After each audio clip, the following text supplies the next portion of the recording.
Imagine that you're working for a company, always reporting to your supervisor. Suddenly, the organization decides to restructure and self-managing teams are put in place. You'll notice that, even if there's no longer a traditional boss, most likely someone will start taking the lead.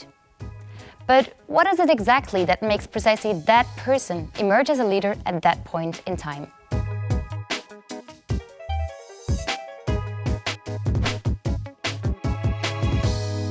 In organizations, leadership plays an enormous role in whether or not teams stay motivated and perform effectively. However, most academic research up to now has only focused on those in leadership positions. Besides such formal leadership, there's also something called informal leadership.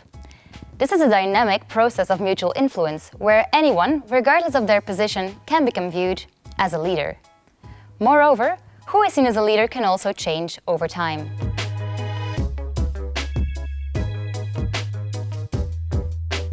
One situation in which informal leadership can clearly surface is a self-managing team.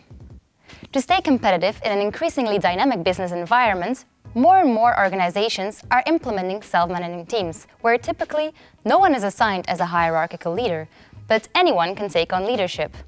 Informal leadership, that is.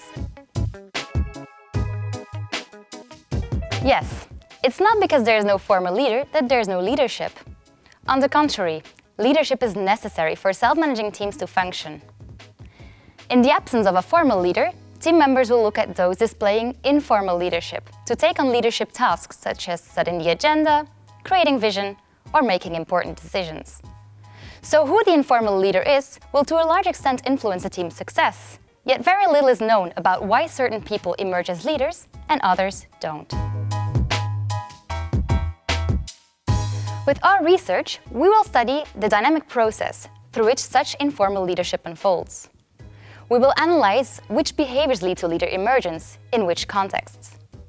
For example, we may expect that someone that often very strongly voices his or her ideas may be likely to emerge as an informal leader in a context of uncertainty, because people generally tend to want to reduce that uncertainty by choosing strong and stereotypical leaders. In other contexts, however, we may see a totally different picture, with another combination of behaviors leading to leader emergence. Self-managing teams are increasingly implemented by organizations because they're seen as a more adaptive and innovative alternative to traditional teams. And they're quite attractive for employees as well, because they allow for greater autonomy and decision power. However, self-managing teams have as a consequence that the organization loses control over one of its most important assets: leadership. So, our research is necessary for organizations to understand the consequences of implementing self-managing teams for their leadership. But it can also empower you by showing how you can influence the impact you may have on your team.